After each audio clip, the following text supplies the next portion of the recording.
Billionaire sees poor mother with baby and suitcases in the park, but when he discovers the truth, he starts to cry. Nathaniel Kane was 36 years old and had a life that ran like a well-oiled machine. No surprises, no unforeseen events. He woke up every day at 6 in the morning, drank black coffee without sugar, put on one of the 12 identical suits he owned, grey or navy blue, and left for the office at 7 o'clock sharp. He was the CEO of a tech company he had founded himself at 25.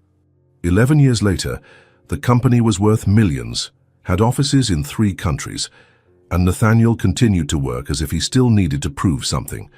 He didn't need to, but he didn't know how to do anything else. He came home every night around 7 or 8. He'd heat something up in the microwave, usually leftovers from an expensive restaurant he had barely touched during a business lunch. He ate alone at the huge dining room table, which had seating for 12, but only ever saw him. Then, he would spend a few hours in his home office, answering emails, reviewing reports, and then he would go to sleep. Every day, the same thing. He wasn't unhappy, at least that's what he told himself. He had money, success, a beautiful house. What more could anyone want? But on that autumn Thursday, something changed. An important meeting was cancelled at the last minute. The client had a family emergency and needed to reschedule. Nathaniel stared at the empty afternoon in his schedule and, for the first time in months, decided to leave early. It was only 3:30 in the afternoon when he left the office. The sun was still high, the streets full of people enjoying the beautiful day. He drove home, parked in the garage, but didn't go inside. Something made him walk to the park 3 blocks away. It wasn't a park he frequented. In fact, he didn't frequent any parks. But on that day, with the blue sky and the golden autumn trees, it seemed like a good idea. He walked unhurriedly along the stone paths, hands in the pockets of his wool coat. There were families everywhere, children running, dogs barking, couples holding hands. Nathaniel observed it all as if watching a movie, something distant, something that wasn't part of his life. That's when he saw her, sitting on a wooden bench near the lake, completely alone. A blonde woman, straight hair falling over her shoulders, her eyes fixed on the still water ahead. She held a baby in her lap, a little girl with light blonde hair peeking out of a small pink hat. The child couldn't have been more than a year old, but it wasn't the woman or the baby that first caught Nathaniel's attention. It was the suitcases.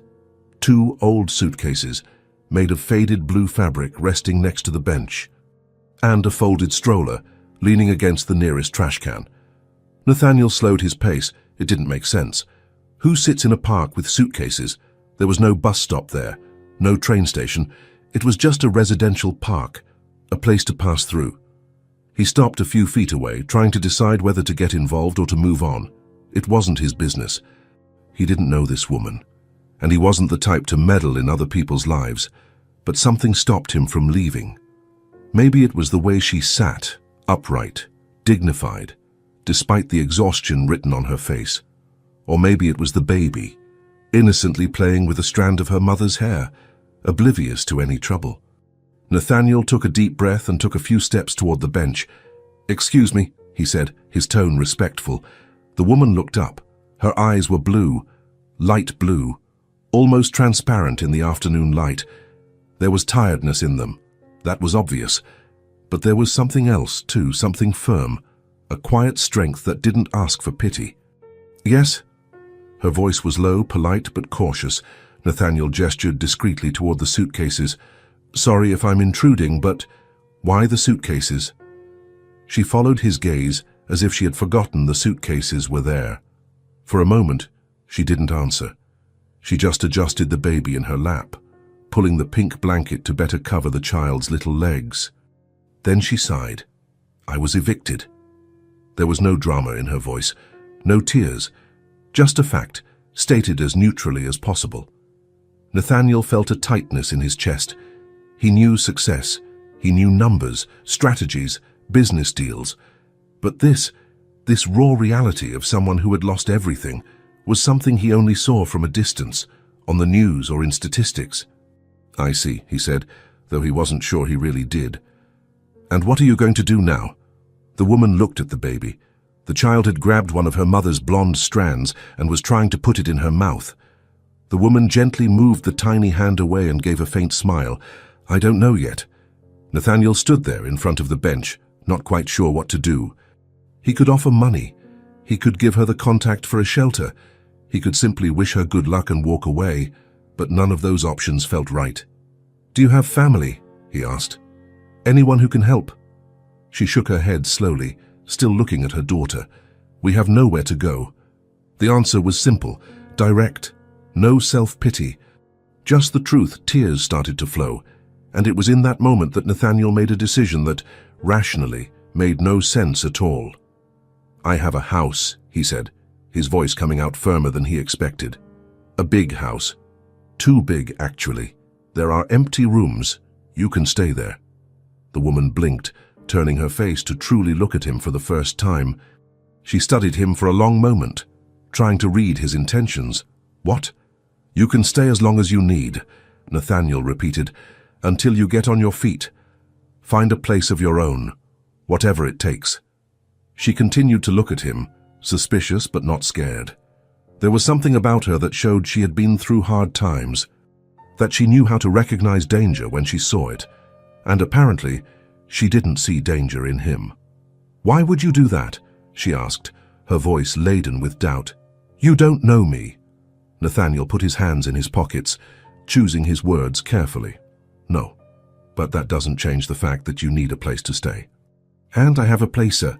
Nobody does that for free. I'm not asking for anything in return." She stared at him for a few more seconds, then lowered her eyes to the baby. Nathaniel could see the internal struggle, pride versus need, distrust versus desperation. Finally, she lifted her chin and looked at him again. "If I'm going to stay at your house, I'm going to help. Clean, cooks, organize. I don't accept charity." Nathaniel almost smiled. She was stubborn. He liked that.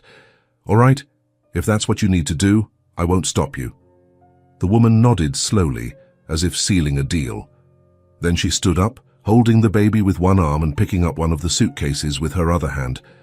"I'm Leah Morgan," she said, "and this is Ellie." Nathaniel Kane. He took the second suitcase and the folded stroller.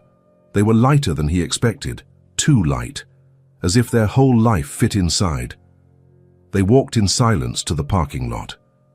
Nathaniel opened the trunk of his black sedan and carefully placed the suitcases inside. Leah put Ellie in the back seat, fashioning a makeshift seatbelt around the baby. There was no car seat, but she did the best she could. During the 15-minute drive to the house, no one said a word. Nathaniel wasn't one for small talk, and Leah seemed comfortable with the silence. Or maybe she was just too exhausted to speak. Ellie dozed off almost immediately, her little blonde head bobbing gently with the car's movement. When they turned onto the tree-lined street and Nathaniel parked in front of the house, Leah couldn't hide her surprise. The mansion rose before them, 3 stories of light-colored stone. Enormous windows, a garden that looked like it was out of a magazine. There was something imposing about the place, but also something empty, like a beautiful but soulless postcard.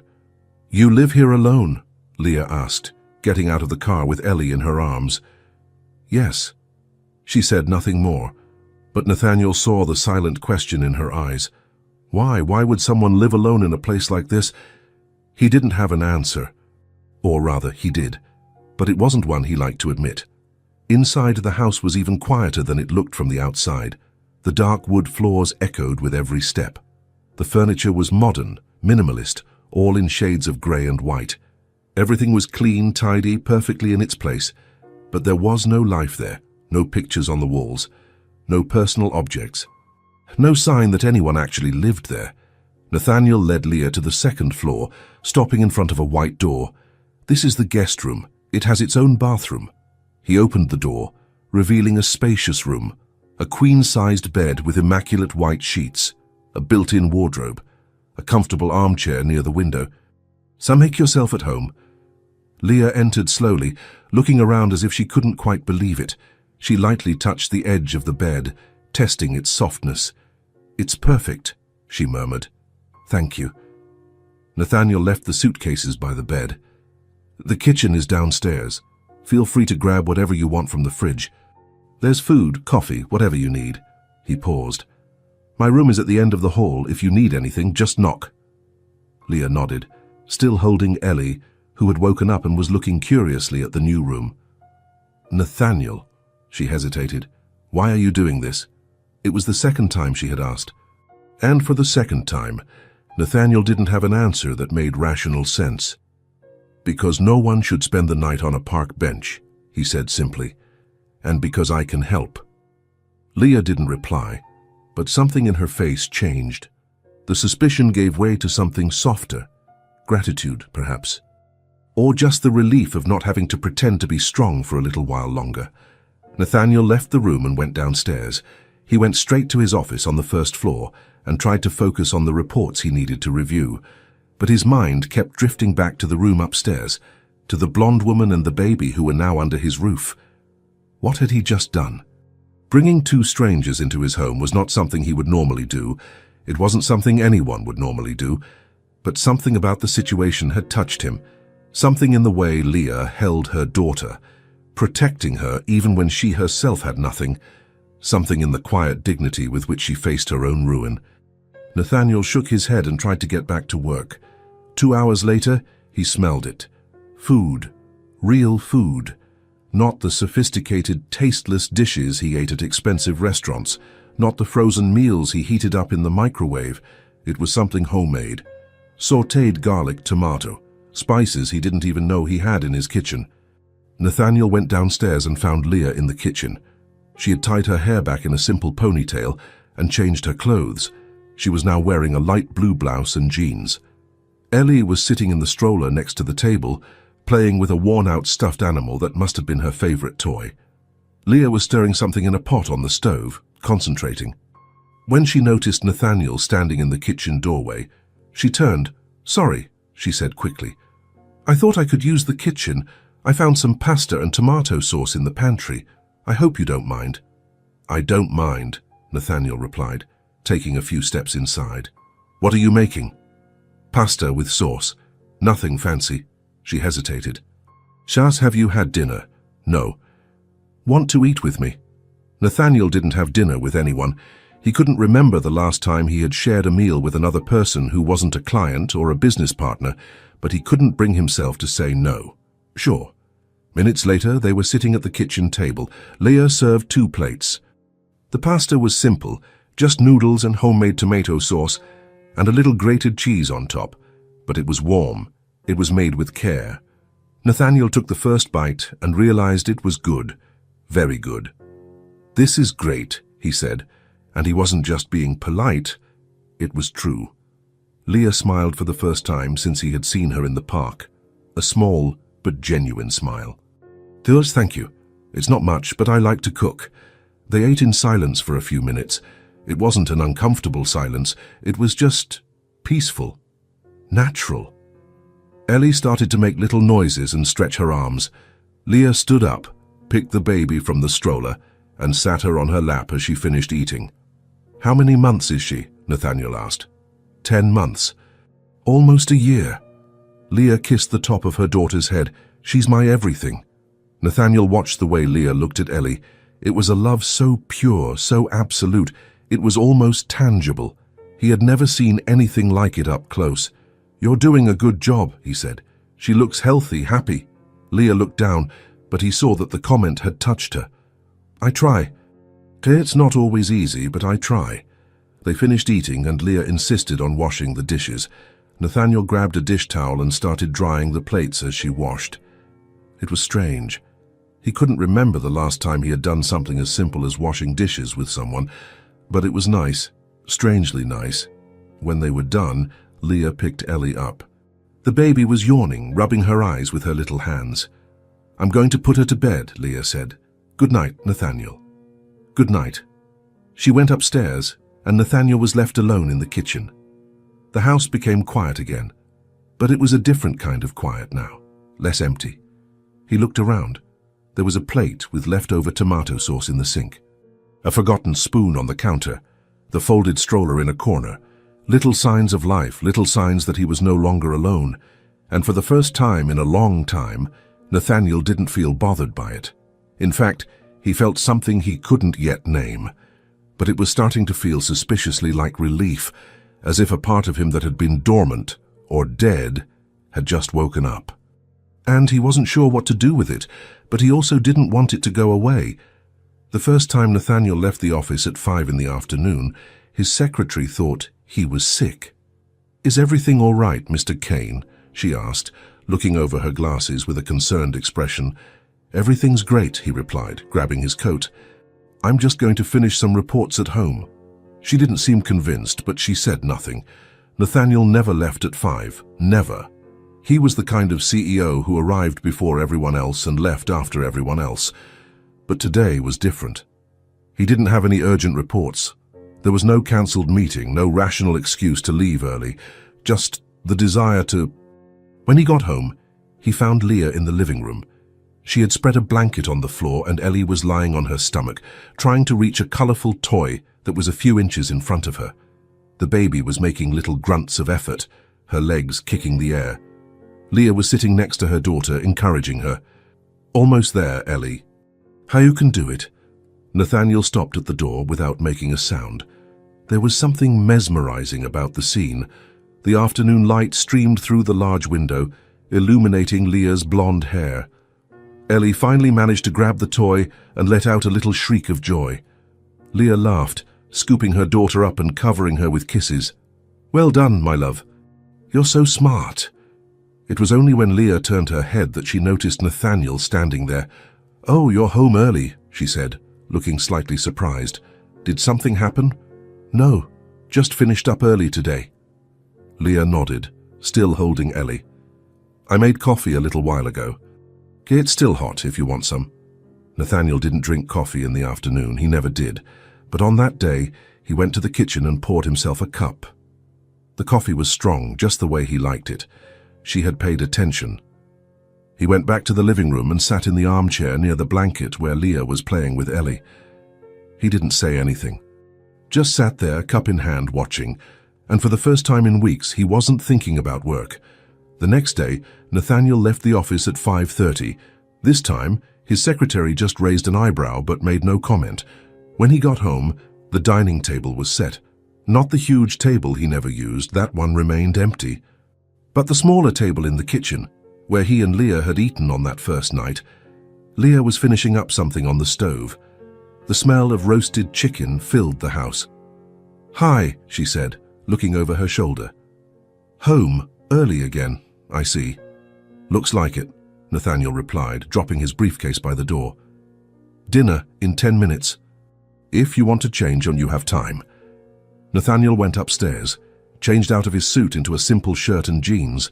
When he came down, Leah had already put everything on the table. Roasted chicken with potatoes, salad, bread. They sat down. Ellie was in her makeshift high chair. Nathaniel had bought one 2 days earlier but hadn't mentioned it. He just left it in the kitchen. Leah didn't say anything either, but he saw the small smile when she placed her daughter in it. "How was your day?" Leah asked, serving salad onto his plate. It was a simple question, a common one, the kind of question people ask without thinking. But Nathaniel couldn't remember the last time someone had asked how his day was. "Busy." "Meetings all day. And yours?" "Quiet. I took Ellie to the park this morning. She loved watching the birds." Leah smiled.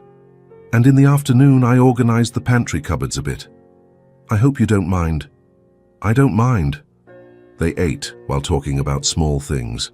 Nothing important, nothing deep. Just the kind of conversation two people who live together would have. But for Nathaniel, it was all new. Ellie ate little bits of mashed potato, more playing with the food than actually eating it. She would pick up a piece, look at it curiously, put it in her mouth, then throw it on the floor and laugh. Nathaniel found himself smiling. "She throws more food on the floor than she eats," he commented. "It's a phase," Leah replied with a sigh. "Yeah, but at least she's having fun." Nathaniel watched Leah wipe Ellie's face with a napkin. There was something so natural in her gestures, so full of patience and love. He didn't know what that was like. He'd never had it. After dinner, Leah washed the dishes while Nathaniel dried. It had become an unspoken routine between them. "You don't have to do this every day," Leah said. Drying dishes isn't exactly a CEO's job. I don't mind. And it was true. He didn't mind. In fact, he liked it. There was something comforting in these simple moments. When they finished, Leah took Ellie to give her a bath. Nathaniel went to his office but couldn't concentrate on his emails. He kept hearing the sounds from upstairs. Running water. Leah quietly singing some children's song. Ellie laughing. Sounds of life. Of family. Nathaniel closed his laptop and just sat there, listening. A week later, he was leaving the office at 5 every day. His team had stopped asking. They just accepted that this was the boss's new routine. Nathaniel would get home, change his clothes, and come down to have dinner with Leah and Ellie. Then he'd help with the dishes. Sometimes he would stay in the living room while Leah put Ellie to bed. Other times he'd go up with them and lean against the bedroom door, watching Leah sing to her daughter. He never went in. He just watched and felt. He felt something he couldn't name, something warm and strange in his chest, something that made him want to come home every day, that made him smile when he heard Ellie giggle, that made him pay attention to small details, like how Leah always tied her hair back when she cooked, or how Ellie only slept if she was holding her worn-out stuffed animal. One evening, Nathaniel was sitting in the living room armchair, pretending to read a report on his tablet. Leah was on the floor with Ellie, teaching the baby how to clap. Like this, "Look," Leah would say, clapping her own hands. Clap, clap, clap. Ellie watched her intently, then tried to imitate. Her little hands came together clumsily, but she managed the movement. And when she heard the sound, her blue eyes widened in surprise. Leah applauded, beaming. "Yes, you did it." Ellie clapped again, laughing now. Leah hugged her, covering her with kisses. Nathaniel realized he was smiling, not a polite or professional smile, a real smile. Leah looked at him. "How did you see that? She learned to clap." "I saw," Nathaniel replied. "She's smart." "Very smart," Leah agreed proudly. In that moment, with the soft light of the room, with the sound of Ellie's laughter, with Leah smiling at him as if he were part of it all, Nathaniel felt something he couldn't explain. It wasn't just comfort, it wasn't just company, it was belonging. For the first time in his life, he felt like he belonged somewhere, that this house was no longer just an empty structure where he slept. It was a home. And Leah and Ellie were part of it. They were the reason for it. He didn't know when it had happened. He couldn't pinpoint the exact moment. But somewhere between the shared dinners and comfortable silences, between Ellie's laughter and Leah's discreet smiles, something had changed. The house had come to life. And Nathaniel had realized, with a mixture of joy and fear, that he could no longer imagine this place without them. He didn't want to go back to the silence. He didn't want to go back to the lonely dinners and empty nights. He wanted this, he wanted them. But he didn't know how to say it, didn't know if he should, so he just kept coming home every day at 5, sitting at the table with them, watching, feeling, and hoping that this would last forever, even though he knew nothing lasts forever, even though he knew that, at some point, Leah would find a place of her own, and they would leave. But for now, they were here, and for now, that was enough. It had been 3 weeks since Leah and Ellie had been living in the house. 3 weeks of shared dinners, comfortable silences, and a routine that had formed naturally between them.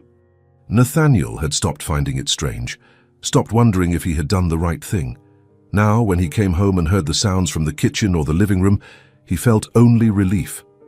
On that Friday night, he arrived earlier than usual. It was only 4:30 when he parked in the garage. Inside the house, he found Leah sitting on the living room floor, surrounded by scattered papers. Ellie was on the rug next to her, playing with building blocks that Nathaniel had bought during the week, another thing he had simply brought home without notice. Leah looked up when she heard him enter. There was something different on her face, a tension he hadn't seen before. "Hi," she said, trying to smile. But the smile didn't reach her eyes. "Is everything okay?" Nathaniel asked, dropping his briefcase by the door. "Yeah, just organizing some things." She gestured vaguely at the papers around her. Nathaniel took a few steps into the room. Now he could see what those papers were. Bills, overdue notices, collection warnings, letters from lawyers, a lot of letters. Leah noticed him looking and quickly started to gather everything. Sorry about the mess. I was just trying to figure out how much. She stopped mid-sentence, her voice failing. Then she shook her head and continued to gather the papers in silence. Nathaniel stood there, unsure of what to do. He could pretend he hadn't seen.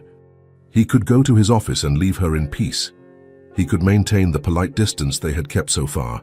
He didn't ask about her past, and she didn't ask about his. But something in that moment stopped him from leaving.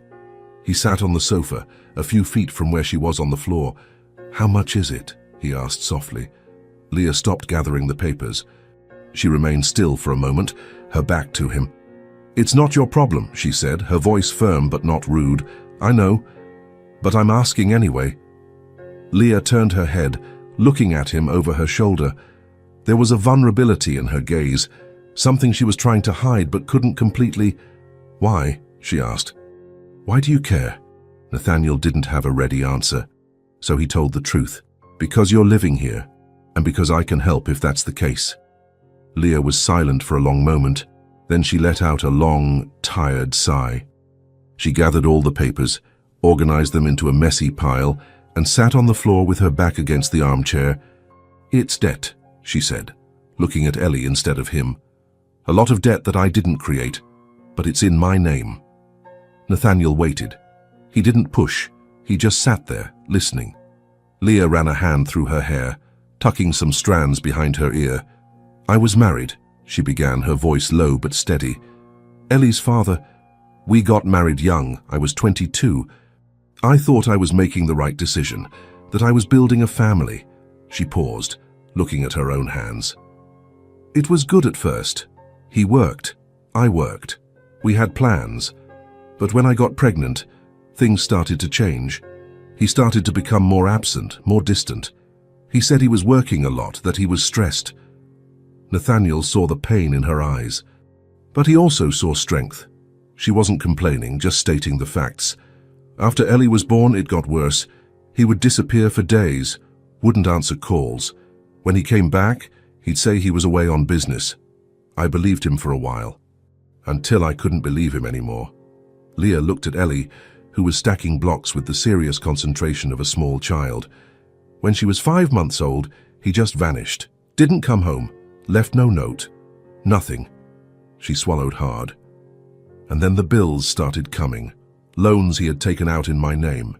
Credit cards I didn't know existed. Debts to loan sharks.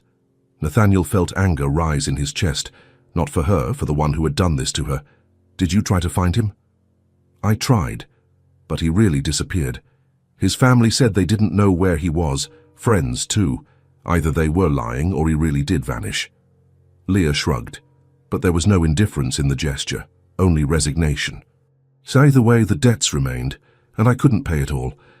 I lost my job because I needed to take care of Ellie and had no one to leave her with. I had no family to help me." Nathaniel frowned. "No relatives at all?" Leah shook her head. "I don't have anyone left. No family left." The sentence hung heavy in the silent room. Nathaniel tried to imagine what that was like. To be completely alone. With a baby, with no one. He had money, success, a huge house. But he was also alone. Always had been. The difference was that he had chosen it. Leah hadn't. "I tried to hold on to the apartment as long as I could," she continued. "But with no job, no help, it wasn't enough. I was evicted. I packed what I could fit into 2 suitcases and went to the park because I had nowhere else to go." She looked at Nathaniel for the first time since she had started talking. "And then you showed up." Nathaniel held her gaze. There was gratitude there, but also pride. She wasn't asking for pity, just telling her story. "I don't tell this to anyone," Leah said. "It's not because I'm ashamed, but because people judge. They think I was stupid, that I should have seen it coming." She gave a bitter smile, and maybe I was. But I loved him, and I thought he loved me too. "You weren't stupid," Nathaniel said, his voice coming out firmer than he intended. "You trusted him, and he betrayed you. That doesn't make you stupid. It makes him a coward." Leah blinked, surprised by the intensity in his voice. Then she looked down, but he saw the small smile she tried to hide. "Thank you," she murmured. They were silent for a moment.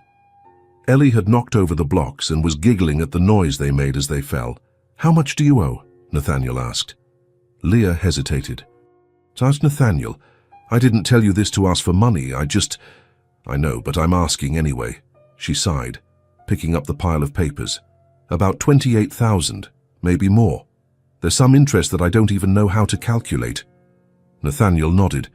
To him it was an amount that meant nothing, less than he spent in a month. But to Leah, it must have seemed like an insurmountable mountain. "Okay," he said. "Okay, what?" "Just, okay, you don't have to carry this alone." Leah stared at him, confused. But Nathaniel didn't elaborate. Not yet. First, he needed to process what he had just heard. Leah stood up, picking Ellie up in her arms. "I'm going to make dinner," she said, changing the subject. "It's pasta night.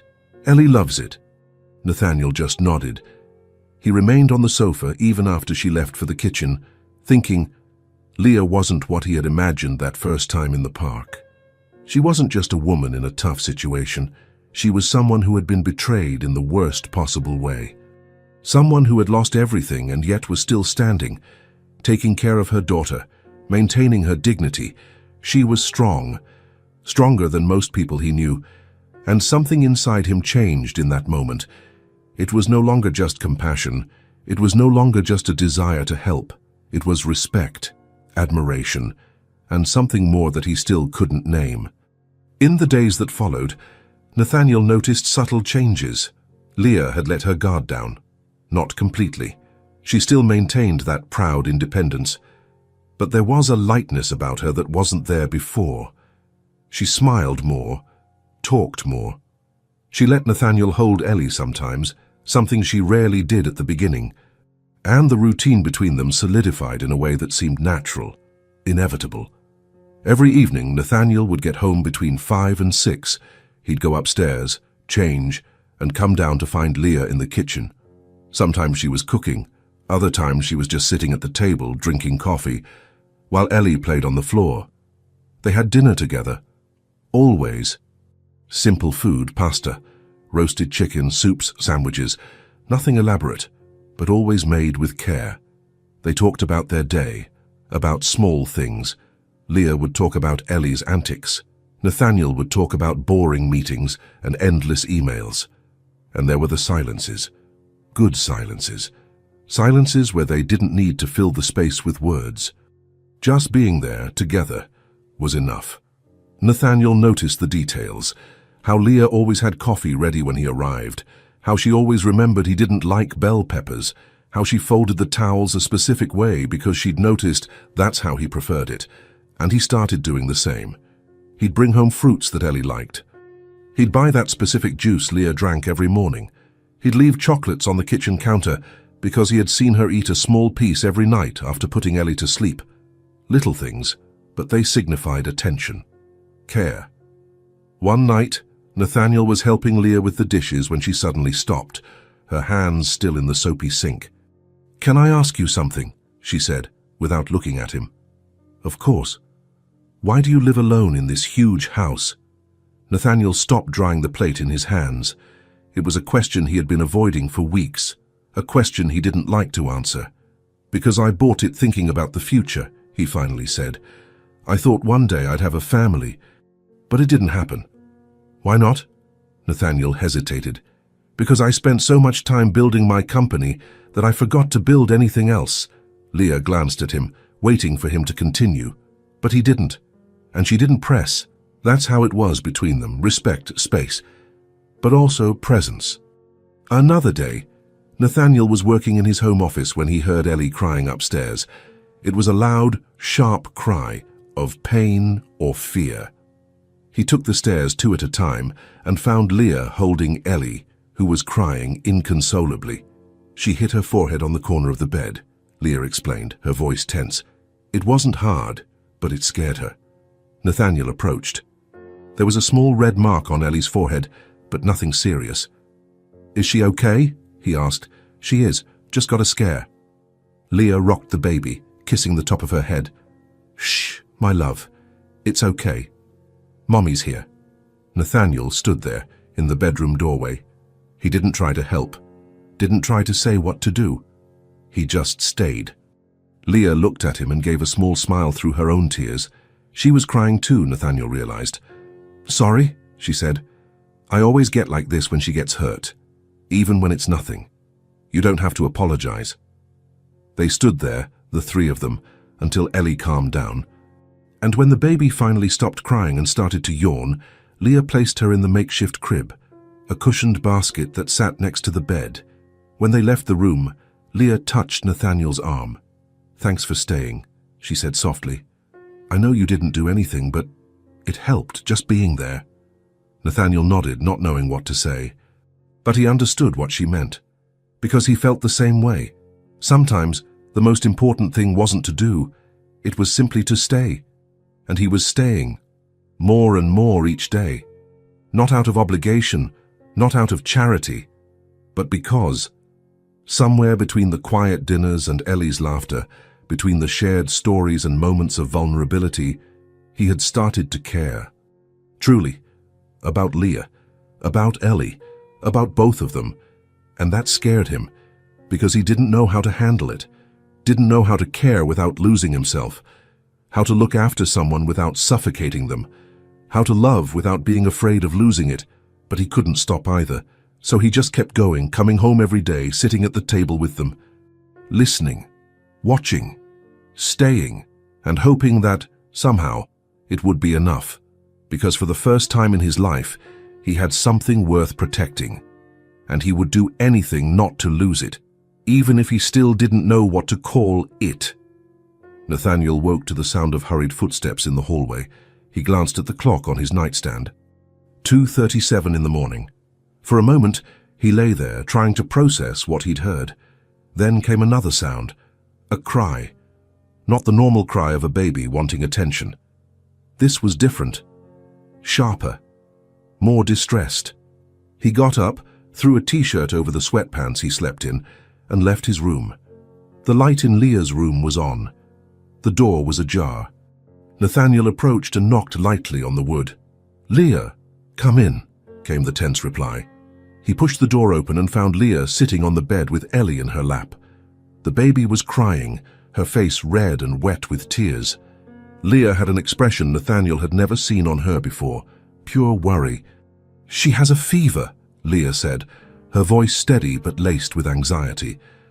"She's burning up." Nathaniel got closer. Even from a few feet away, he could feel the heat radiating from Ellie's little body. "Since when?" "I don't know. She woke up crying about 20 minutes ago. When I picked her up, she was like this."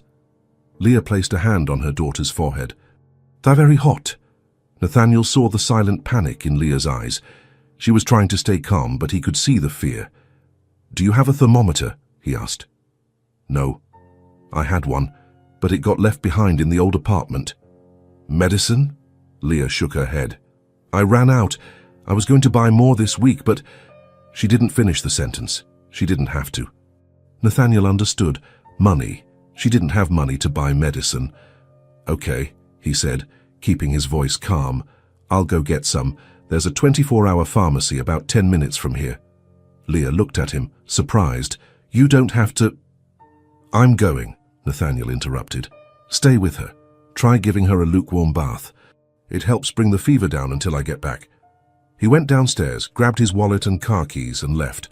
The streets were deserted at that hour. He drove fast but carefully. He reached the pharmacy in 8 minutes. He bought a digital thermometer, infant fever reducer and cool compresses. The pharmacist asked for the child's age, approximate weight, and recommended a dosage. Nathaniel memorized it all. When he got back home, he found Leah in the bathroom with Ellie. The baby was sitting in a small tub of lukewarm water, still crying, but less intensely. Leah looked at Nathaniel when he walked in. "Did you get it?" He showed her the bag. "Everything." The pharmacist said to give her half a dropper for her weight, and to take her temperature first. Leah nodded, lifting Ellie out of the water and wrapping her in a soft towel. Nathaniel opened the thermometer box and handed it to Leah. She placed the device under Ellie's arm while holding the baby firmly. They waited the long seconds until the beep. 103 degrees Fahrenheit. Leah closed her eyes for a second, taking a deep breath. "Is that very high?" Nathaniel asked. "It's high, but not hospital high. Not yet." Leah picked up the bottle of fever reducer. Her hands trembled slightly as she filled the dropper to the correct dosage. Nathaniel watched as she carefully administered the medicine. Ellie winced at the taste but swallowed. Then she started crying again, turning her face into her mother's neck. "Shh, my love," Leah murmured, rocking her daughter. "I know it feels bad, but it'll pass. Mommy's here." Nathaniel stood there, not knowing whether he should stay or go. Leah made the decision for him. "You can stay," she said softly, without looking at him. "If you want." He stayed. Leah went back to the bedroom and sat on the bed, leaning against the headboard, with Ellie in her lap. Nathaniel took the chair from the desk and placed it near the bed, sitting there. They sat in silence. Leah hummed quietly as she rocked Ellie. Nathaniel just watched, ready to help if needed, but not intruding. Half an hour later, Ellie had stopped crying. She was lying in Leah's lap, eyes closed, but still restless. Her breathing was heavy. "I think the medicine is working," Leah said. "She feels less hot." "That's good." "It is." Leah ran a hand through her daughter's sweaty hair. But she's still feverish. I need to keep an eye on her." "Then I'll stay too." Leah finally looked at him. "Nathaniel, you don't have to. You have work tomorrow. I know how to take care of her." "I know you do, but I won't be able to sleep anyway." She studied him for a moment, then nodded. "Okay." The minutes dragged on. Nathaniel could see the exhaustion weighing on Leah's shoulders, but she didn't complain. She just stayed there, holding her daughter, vigilant. An hour later, Ellie started to stir again, whimpering. Leah took her temperature again, 101.5. It had gone down, but it was still high. "Can you hold her for a bit?" Leah asked. "I need to get some water." Nathaniel hesitated for only a second before extending his arms. Leah carefully placed Ellie in them. The baby was lighter than he expected, and warmer. Even through her pajamas, he could feel the heat of the fever. Ellie opened her eyes, blue like her mother's but glazed over from the fever. She looked at Nathaniel without really recognizing him. Then she started to whimper. Hey, Nathaniel murmured awkwardly. "It's okay. Your mom will be right back." Leah returned quickly with a glass of water. She drank half of it in one gulp, then held out her arms to take Ellie back. "Sorry. She only wants her mom when she's sick." "You don't have to be sorry." Leah sat back down on the bed. Nathaniel glanced at the clock. 4:15 in the morning. "Why don't you get some sleep?" he suggested. "I'll stay here. If she gets worse, I'll wake you." Leah shook her head. "I can't. Not while she's like this." Nathaniel understood. He wouldn't be able to either if he were in her shoes, so he just stayed. Sitting in that uncomfortable chair, in the quiet room, while Leah cradled her daughter, without saying anything, without trying to fix it, just being present. At 5 in the morning, Leah stood up and went into the hallway. Nathaniel followed her. She sat on the floor, leaning against the wall, with a restless Ellie sleeping in her lap. "Sometimes walking helps," she explained, "but I'm too tired." Nathaniel sat next to her, not too close. He maintained a respectful distance, but close enough for her to know she wasn't alone. They sat there, in silence, in the hallway, faintly lit by the light from the bedroom. Leah continued to rock Ellie gently. Nathaniel just remained. There were no words. There didn't need to be. In that shared silence and in that early morning vigil, something formed between them, something neither of them could name yet, but that both of them felt: trust, care, belonging, the things that make a family, not by biology, not by papers or obligations, but by the choice to stay, in the hard moments, in the moments when it would be easier to walk away. At 6 in the morning, Leah took Ellie's temperature again, 99.5, almost normal.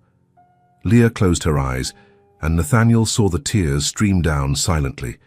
"It's over," she whispered. "She's better." Nathaniel felt a tightness in his chest. Relief. Pure relief. "I want to try putting her in bed."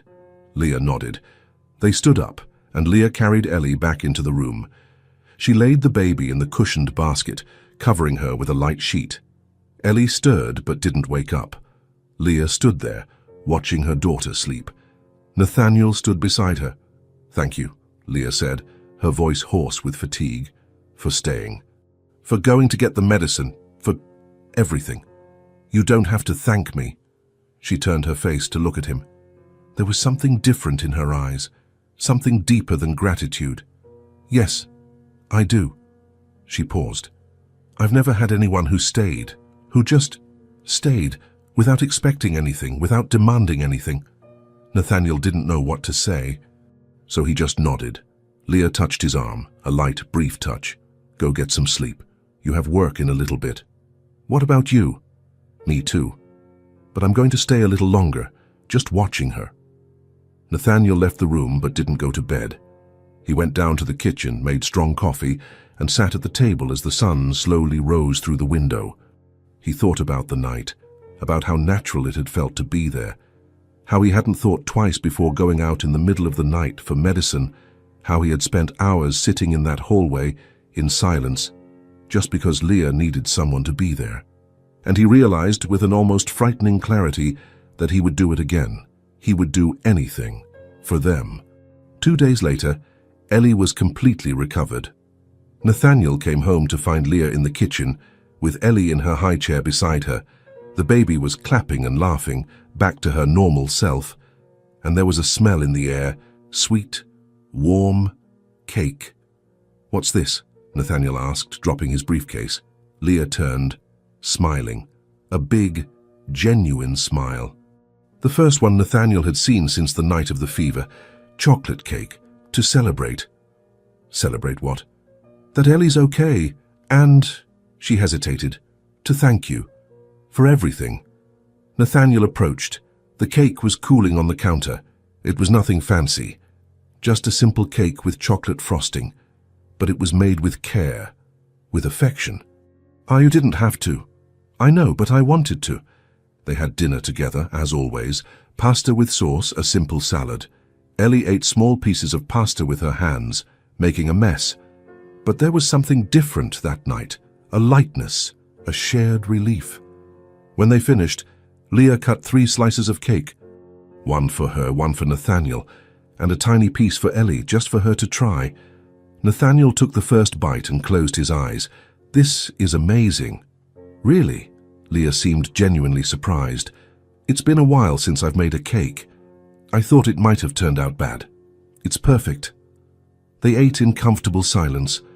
Ellie licked the frosting off her piece and made a funny face, making them both laugh. Nathaniel watched Leah. She was smiling, her eyes shining as she cleaned her daughter's chocolate-smeared face. There was something so natural about that moment. So right, and he felt 2 things at once. Peace. A deep peace he had never felt before. As if all the pieces of his life had finally fallen into place. And fear, a fear as great as the peace, because he knew what it meant. He was getting attached, not just to them, but to this life. To these simple moments of shared dinners and homemade cake and a baby's laughter. He was getting attached to the idea of a family, of no longer being alone, of having someone waiting for him when he came home, of having someone to worry about other than himself, and that scared him, because attachment meant vulnerability. It meant he had something to lose, and Nathaniel didn't know how to deal with loss. "Are you okay?" Leah's voice brought him back. He blinked, realizing he had been sitting there, fork suspended in mid-air. "I am just thinking." "About what?" Nathaniel looked at her, at this woman who had appeared in his life so unexpectedly, who had brought light into his empty house, who had shown him what it meant not to be alone. "About how things have changed," he said honestly. "About how different everything is now." Leah held his gaze, and something passed between them. A silent understanding. "Is different good?" she asked softly. Nathaniel didn't answer right away, Because the answer was complex. Yes, it was good. Better than anything he had ever had before, but it was also terrifying. "It is," he said finally. "Different is very good." Leah smiled, and Nathaniel felt that tightness in his chest again. "I'm getting attached," he thought, "and it scares me." But even with the fear, even with the uncertainty, he couldn't imagine going back. He couldn't imagine the house without Leah and Ellie. He couldn't imagine his life without them. And maybe that's what scared him the most. Not the attachment itself, but how much he already couldn't live without it. The Monday after the night of the fever, Nathaniel didn't get home at 5 as had become his habit. He got home at 9:30. Leah was in the living room, watching television with the volume low. Ellie had been asleep for hours. When she heard the door open, she glanced at the wall clock and then at him. "Hi," she said with a small smile. "Tough day?" "Yeah." "Meetings." Nathaniel avoided her gaze. "Have you eaten?" "I have. I saved a plate for you. Just heat it up in the microwave." "Thanks. But I already ate something at the office." It was a lie. He hadn't eaten anything. But he also didn't want to sit at the table with her. Not tonight. Leah nodded, turning her eyes back to the television.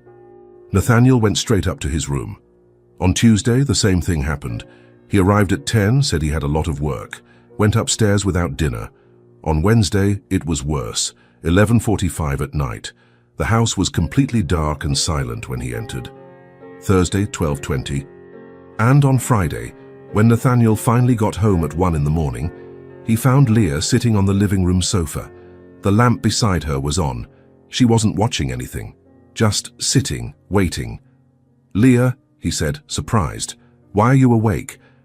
"Because we need to talk." Something in her tone made Nathaniel stop. There was no anger, no accusation. Just a calm firmness he knew. She gestured to the armchair across from the sofa. "Sit." Nathaniel hesitated, then sat. He put his briefcase on the floor beside him. He waited. Leah was silent for a moment, as if choosing her words. "You're avoiding us," she said finally. "I'm not. I've just been busy." "Nathaniel." She interrupted him, but gently. "Don't lie. You spent weeks coming home early every day, and suddenly, in 1 week, you don't come home before midnight even once. That's not work. That's a choice." Nathaniel looked down. She was right. Of course she was. I need some space," he said, his voice coming out rougher than he intended. "Space from what?" He didn't answer. Because he didn't know how to explain. Didn't know how to say he was running from his own happiness. That every time he saw Leah smile or Ellie laugh, or the three of them eating dinner together at that table, he felt that tightness in his chest that was half peace and half panic. Leah sighed. "All right, I understand." She stood up.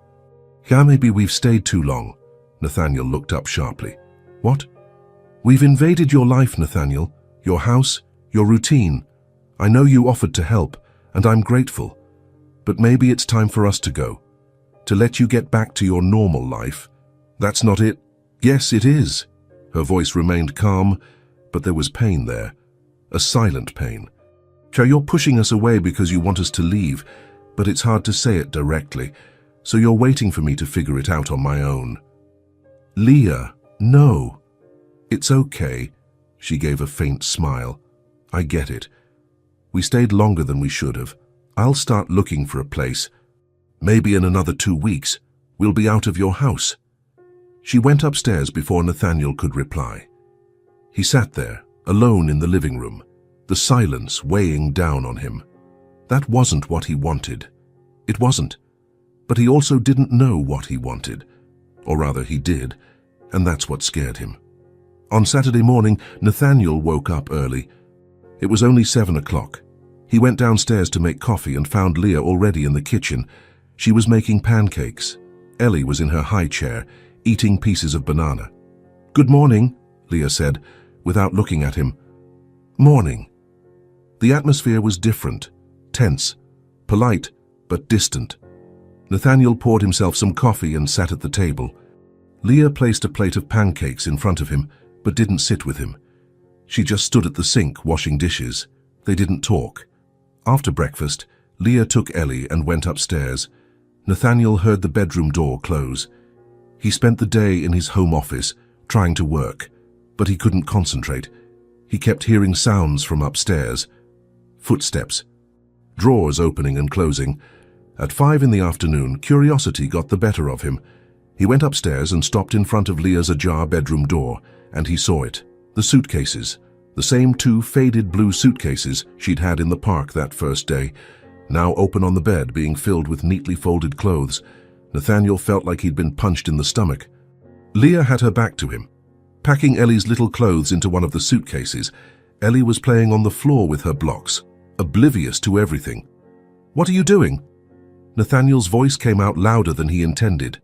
Leah turned around, not startled, as if she had been expecting him to show up. "Packing," she said simply. "Don't go." The words came out before he could think. Direct, firm. Leah blinked, surprised. "What?" "Don't go," Nathaniel repeated, taking a step into the room. "You're not leaving." "Nathaniel." Leah shook her head. "You've made it clear you don't want us here." "I didn't. I never said that." "You didn't have to say it. Your actions spoke for you." Nathaniel ran a hand through his hair, frustrated. She was right. He had done this. He had run. He had pushed them away, but not because he wanted them to leave. "You've already done so much for us," Leah continued, her voice softer now. "And I'm eternally grateful, but I can't stay here if you don't really want this. It's not fair to you. And it's not fair to me." "I do want it," Nathaniel said, his voice hoarse. "I want you here." "Then why did you run away all week?" The question hung in the air between them. Nathaniel knew he had to answer. He had to be honest, even if it was hard, even if it hurt. He took a deep breath. "Because I'm scared." Leah stared at him, waiting for him to continue. "I've spent so much time alone," he said, the words coming out slowly as if each one cost him. "I built my entire life around not needing anyone, not depending on anyone, and then you two showed up." He paused, looking at Ellie on the floor, then at Leah. "And suddenly I wake up every day thinking about coming home. I leave the office early because I want to be here." I hear Ellie laugh and I feel something I've never felt before. I see you smile and... His voice broke. He shook his head. "And I realized I got attached, that I care, a lot, and that terrifies me, because if I care, I can lose it, and I don't know how to deal with loss." Leah took a step toward him, her eyes shining. "So you decided to push us away before this became something real?" "Yes," Nathaniel admitted, "but it didn't work, because it's already real. It's already important. You're already important." He looked directly into her eyes. "I love you," Leah gasped. "And I'm scared," he continued. "I'm terrified, because I've never loved anyone before, not like this. Not in a way that matters so much, but I can't lose you. I can't let you leave because I'm a coward." Tears started to stream down Leah's face. She didn't try to hide them. "Nathaniel!" "Stay," he said, his voice breaking. "Please, stay here, both of you. Not as guests, but as family." The word felt strange. He had never said it before. He'd never had a real family. But that's what they were, that's what he wanted. Leah covered her mouth with her hand, trying to stifle her sobs. "I'm scared too," she said, her voice choked with emotion. "I'm so scared, because I've been abandoned before. I've believed in someone and been left alone with a baby and a mountain of debt. And when you started to pull away, I thought it was happening again." She wiped the tears away with the back of her hand. "But this is where I feel safe. It's with you that I feel safe. For the first time since Ellie was born, I feel like I'm not alone, that there's someone who genuinely cares, not just about me, but about her too." Nathaniel took another step toward her. "I care so much about both of you. I know, and that's why I'm scared, because I got attached too. I started to love too. And if it goes wrong..." "What if it goes right?" Nathaniel interrupted. "What if we stop running from the fear and just try?" Leah stared at him for a long moment. Nathaniel could see the internal struggle, fear against hope, past against future. Then she took a step forward and threw herself into his arms.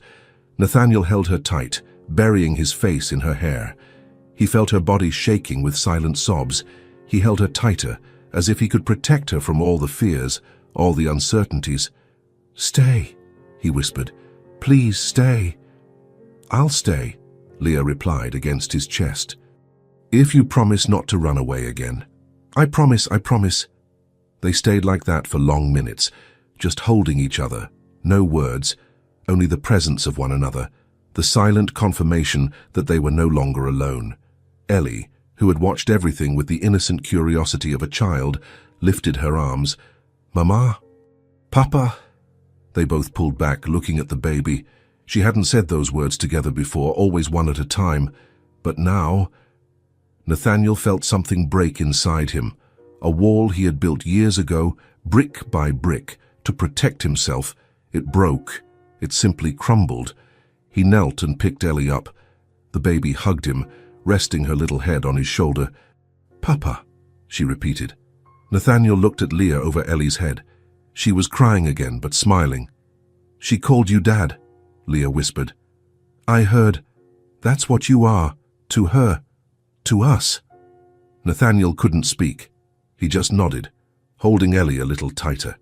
Leah moved closer, wrapping them both in a hug. The three of them stood there in the middle of the messy room, with the open suitcases on the bed. But the suitcases didn't matter anymore, because there was nowhere else to go. They were home. Together. "I'm going to unpack," Leah said after a while, her voice still thick with emotion but lighter. "Later," said Nathaniel. "For now, let's just stay like this a little longer." Leah nodded against his chest. And they stayed. A family that had formed not by blood or papers, but by choice. By the decision to stay even when scared. To love even knowing that love meant taking a risk, but also knowing that the risk was worth it. Because together they were no longer three separate people trying to survive on their own. They were a family, and nothing had ever made more sense to any of them. That night they ate dinner together. Nathaniel insisted on cooking, or at least trying. He made scrambled eggs and toast, nothing special, but made with care, with love. Leah laughed when he burned the first batch of toast. Ellie clapped when he got it right on the second try. And there, in the messy kitchen, with the smell of eggs and burnt toast in the air, Nathaniel realized something. He had spent years thinking he needed perfection, control, an orderly and predictable life. But this beautiful mess, this loving chaos, these two people who had invaded his life and turned everything upside down, was exactly what he had always needed. Not perfection, just love, and love, he finally understood, didn't have to be perfect. It just had to be real. And this strange and beautiful family they had built together, was the most real thing he had ever had, and he was never going to let it go. On Monday, Nathaniel woke up with a clear purpose. He had spent the weekend organizing papers, making transfers, handling what needed to be handled. When Leah came downstairs for breakfast with Ellie in her arms, he was waiting. "Good morning," she said, smiling. "Morning. I need to talk to you after breakfast, in my office." Her smile faltered. "Did something happen?" "I just need to show you something important." Half an hour later, they were in the office. Leah sat with Ellie on her lap while Nathaniel opened a drawer and took out a brown leather folder. He pushed it across the desk. "Open it." Leah hesitated, then opened it. Her eyes scanned the papers, and Nathaniel saw the exact moment she understood. Receipts, dozens of them, proofs of payment, and on each one that red stamp, paid in full, the bank loans, the credit cards, the debts to loan sharks, everything. "Nathaniel," her voice came out in a whisper, "what did you do?" "I paid it all." "But it was almost 30,000. She looked up, panic mixed with disbelief. "You can't." "I can." And I did. "I can't accept this. It's too much money. I'll pay you back every cent. It might take years, but—" "Leah." He knelt beside her chair, getting to her eye level. "This isn't a loan. I don't want you to pay me back." "But those debts weren't yours," he said firmly. "You didn't make them. A coward used your name and ran. And you were left paying for choices you never made." He took her hand. "You're my family now. and family takes care of each other. I have the resources. If I can take this weight off your shoulders, why wouldn't I?" Tears began to fall. Leah tried to wipe them away but couldn't stop. No one has done something like this for me. I don't know how to thank you. You don't need to thank me. You just need to accept that you're not alone anymore." Ellie started to whimper, confused by her mother's crying. Nathaniel picked up the baby, giving Leah space to process. After a few minutes, she wiped her face and took a deep breath. "Thank you," she said, and there was so much weight in that word. "Thank you for giving me my life back." The following Saturday, they decided to go for a walk in the park. The day was perfect. Bright sun, blue sky, crisp autumn air. They went to the same park where it had all begun. Nathaniel pushed Ellie's stroller while Leah walked beside him, her arm linked through his. They talked about simple things. About Ellie, about their plans for the week. They were walking around the lake when Leah stopped abruptly. Her body tensed. Her breathing quickened. "What is it?" Nathaniel asked. She just stared at a nearby bench. Nathaniel followed her gaze and saw a man, messy brown hair, unshaven, wrinkled clothes. "It's him," Leah whispered. "My ex-husband." Nathaniel felt immediate rage. That was the man who had destroyed Leah. As if sensing their eyes on him, the man looked up. When he saw Leah, he turned visibly pale. He stood up hesitantly. "Leah." She didn't answer, just stood there, fists clenched, chin up. The man approached, his eyes darting from Leah to Ellie, then to Nathaniel. "Leah, I didn't expect to see you. How are you and the baby?" "Ellie," Leah said, her voice cold. "Your daughter's name is Ellie. She's almost a year old, but you wouldn't know that." The man swallowed hard. "Ellie, that's pretty. She's grown." "Leah, I know I messed everything up," he interrupted, desperate. "But I wanted to explain. I was in a bad place. Things got complicated." "No." Leah's voice cut through the air. "You're not going to give me excuses now." She took a step forward, and Nathaniel saw only strength in her. "You made choices. You chose to take out debts in my name. You chose to run away like a coward. You chose to leave me alone, pregnant with nothing." The man tried to speak, but she continued. "You left me with fear and debt. So much fear that I spent months waking up in the middle of the night thinking someone was coming for me. So much debt that I lost my apartment. That I slept on a bench with my daughter in my arms. Leah, I'm so sorry, but you know what happened. I survived. I found out I'm stronger than you ever imagined. And I found real people. People who choose to stay, even when it's hard." She looked at Nathaniel with so much love it made his heart ache. "Today I have a new family. A real family. I have a man who loves me, who loves my daughter, who chooses to be present, and you are no longer a part of it. You never will be again." Nathaniel stepped closer and took Leah's hand. She squeezed it back. The ex-husband shrank. "I just thought maybe I could meet Ellie." "No." The answer was final. "You had your chance. 9 months of pregnancy. 10 months of her life. You chose not to be present. You don't get to come back now and want to be a father. But she's my daughter. Biologically, maybe." Leah gestured to Nathaniel. "But he is her real father. He was there on the nights she had a fever. He holds her when she cries. He makes her laugh. He chose to be a father. You chose to run." The man had no answer. "Goodbye," Leah said with absolute finality. For the last time. He looked at them one last time, at a firm and strong Leah, at Nathaniel by her side, at Ellie sleeping peacefully. Then he turned his back and walked away.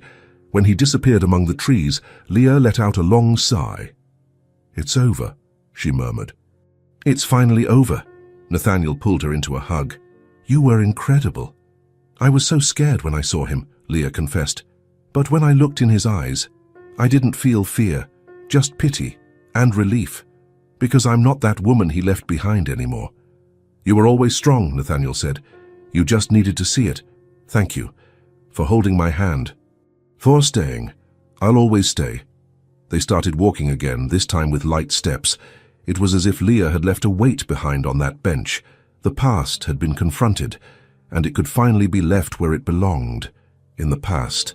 Now there was only the future, and the future would be built together, as a family. It was a Sunday afternoon, the kind of afternoon that asks for nothing more than to simply exist. No rush, no schedule, no obligations. Nathaniel was sitting on the living room sofa, a book open on his lap. He was pretending to read, but his eyes kept drifting to the scene before him. Leah was lying on the soft rug, propped up on her elbows, watching Ellie play. The baby was surrounded by colorful blocks, a rag doll, and a few musical toys that were now part of the house's scenery. Ellie would pick up a block, examine it with absolute seriousness, then toss it aside and pick up another. There was something fascinating about her concentration, as if every decision was important, as if she were conducting some crucial scientific experiment. "She's so serious when she plays," Leah commented, smiling. "Look at that little face of concentration." Nathaniel closed his book, admitting defeat. He couldn't concentrate on anything other than these two people. "I wonder who she gets that from," he joked. Leah laughed, turning her head to look at him. "It's definitely not from me. I was a completely chaotic child. My mum always said I didn't stay still even when I was sleeping." It was rare for Leah to mention her mother. Nathaniel knew the basics.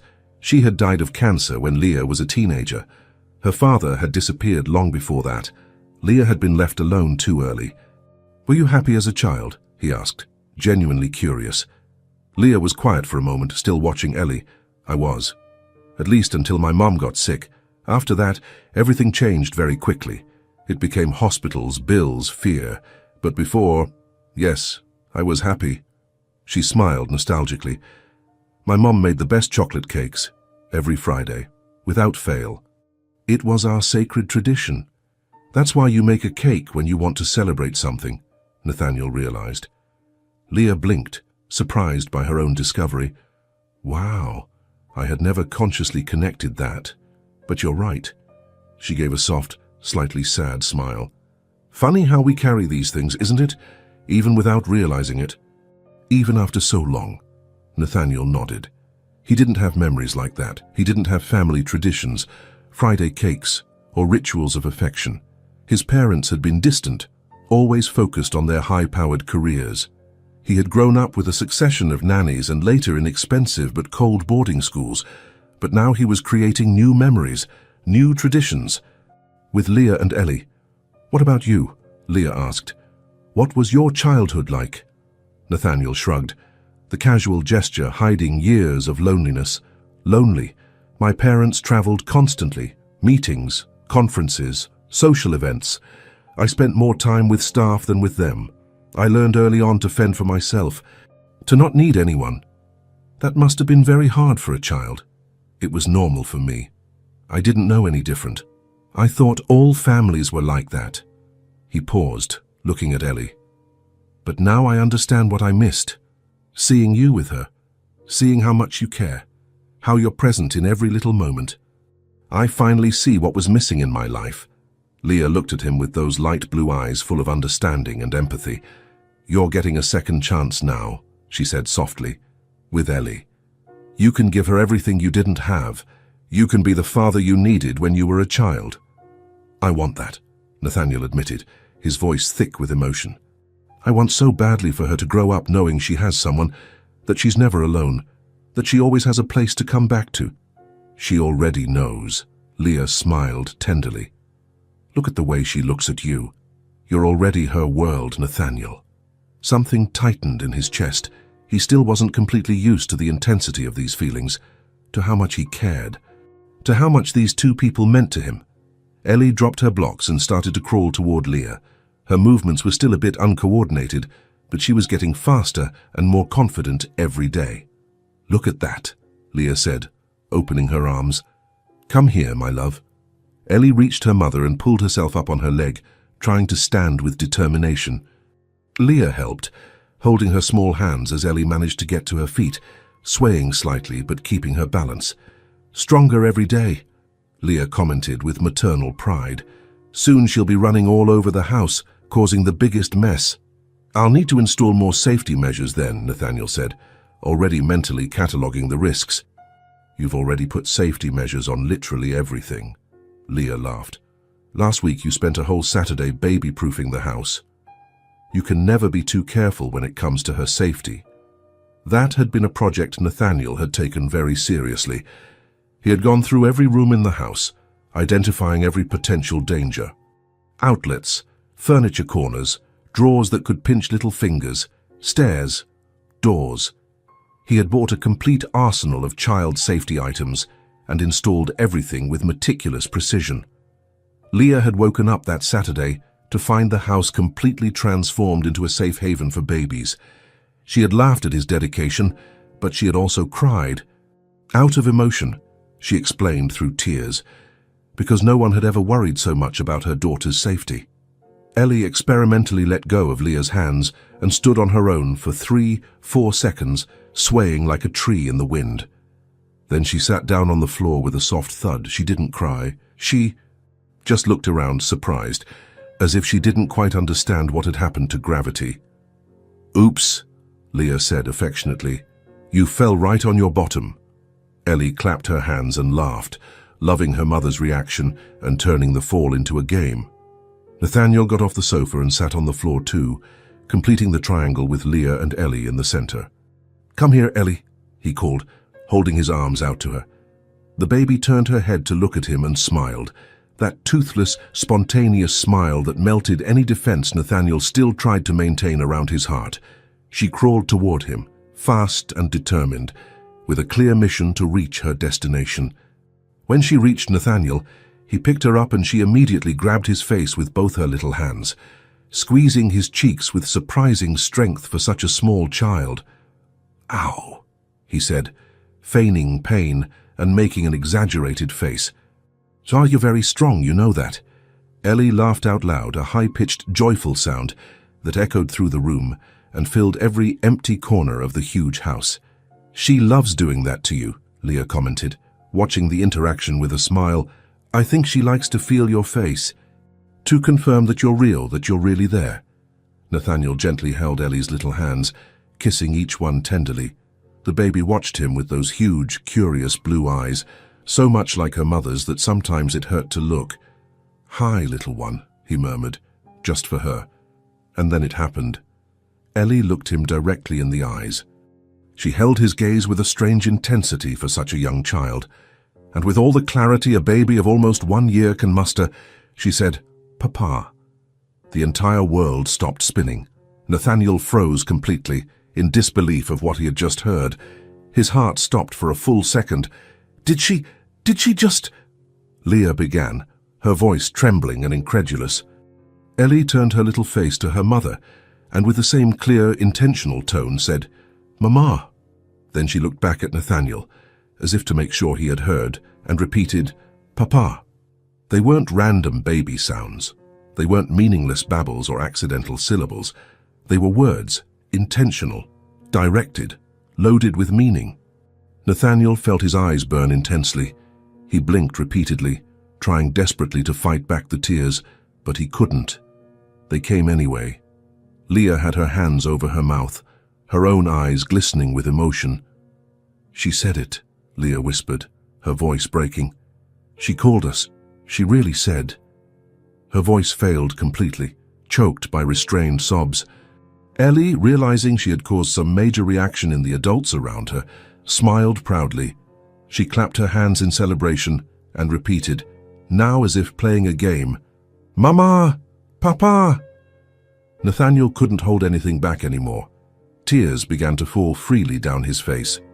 He pulled Ellie into a tight hug, completely enveloping her, burying his face in her soft, baby-scented hair. Leah crawled across the rug, wrapping them both in a family hug. She was crying too, silent but abundant tears streaming down her face. "She sees us as parents," Leah said, her voice thick with pure emotion. "For real. Not because someone told her we are. Not because we explained it, but because it's genuinely what we are to her." Nathaniel nodded, completely unable to form words. Something fundamental inside him had shattered. All those walls carefully built over 36 years, all those elaborate emotional defense mechanisms, all those rational excuses about not needing anyone, It all crumbled instantly in that moment. Because he was a father, not on an official paper, not by biology or genetics, but in the only way that truly mattered. He had consciously chosen to be a father, and Ellie had chosen, with the inexplicable wisdom that small children sometimes have, to accept him as such. "I love her," he finally said, his voice hoarse and broken. "I love her so much. And I love you so much. I didn't even know it was possible for a human being to feel this way. I didn't even know this kind of love existed." Leah kissed the side of his face, mixing her tears with his in a gesture of deep intimacy. "I love you too," she whispered against his skin. "You saved us when we had nothing left. You literally saved our lives. And then you gave us so much more than shelter.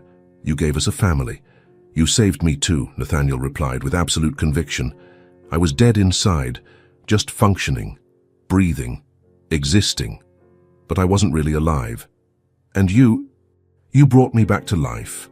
They stayed like that for long, precious minutes, huddled on the living room floor, with Ellie safe between them.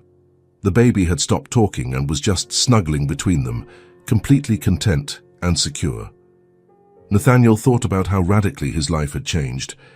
Just a few months ago, he was completely alone in this absurdly huge house, living on autopilot, without any real purpose other than to work and accumulate more money that no longer made a difference. And now he had this. He had a daughter who called him Dad with love in her eyes. He had an extraordinary woman whom he loved deeply. He had a real and true family. It wasn't the picture-perfect family from TV commercials. It wasn't the traditional family that society expected or automatically approved of. But it was real. It was genuine. It was theirs. And it was absolutely perfect in its own imperfect way. "We're a family," Leah said, verbalizing the thought all three of them shared. "For real. It doesn't matter what anyone else in the world thinks or says. We're a real family." "We are," Nathaniel agreed with unshakable certainty. "And we always will be." 3 days later, on a quiet Wednesday morning, Nathaniel asked Leah to sit with him in the living room. Ellie was napping upstairs, finally asleep after a particularly busy morning. Leah sat on the sofa, noticing from his face that it was something serious. "Did something happen?" she asked, a hint of concern in her voice. "No, nothing bad." Nathaniel took a deep breath, choosing his words carefully. "I've been thinking since that day, when Ellie called us Mama and Papa." Leah waited, giving him space to continue. "I want to register Ellie as my daughter," he said, direct and clear, "officially, legally. I want to adopt her. I want my name on her birth certificate as her father." Leah gasped. "Nathaniel."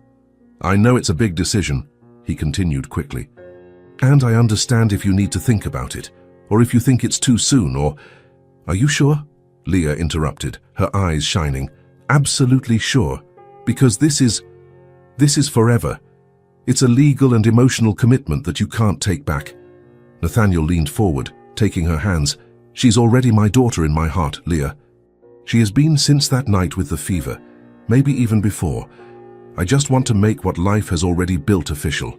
I want her to be protected if something happens to me. I want her to know, when she grows up, that I chose to be her father, that it was a conscious decision, not an accident." Tears started to fall down Leah's face. "You know she doesn't have her biological father's name on her certificate, right? He never wanted to claim her, so it would just be adding your name as her father." "I know. And that's exactly what I want." Leah held his hands tightly. "Then yes, I want that too, more than anything." Nathaniel smiled, and it was a genuine, complete smile. "Let's do it then. I'll talk to my lawyer tomorrow, start the process." Leah threw herself into his arms, hugging him tightly. "Thank you," she whispered. "Thank you for loving her like this, for loving us like this." "Thank you for letting me," he replied. "For trusting me with something so precious." They held each other in silence, just feeling the weight of that moment. Leah had never imagined she would find a real home after losing everything. Nathaniel had never imagined he would start a family after spending his whole life alone. But there they were, in the simplicity of that living room, with baby toys scattered on the floor, with the smell of coffee still in the morning air, with sunlight streaming through the huge windows. 3 hearts that had been lonely and broken, now becoming one. A chosen family, a family built on love, on conscious choice, on daily commitment, and nothing would ever be more important than that. If this story touched your heart, subscribe to the channel and turn on notifications so you don't miss the next ones. Leave a like because it helps this story get recommended to more people. See you in the next story.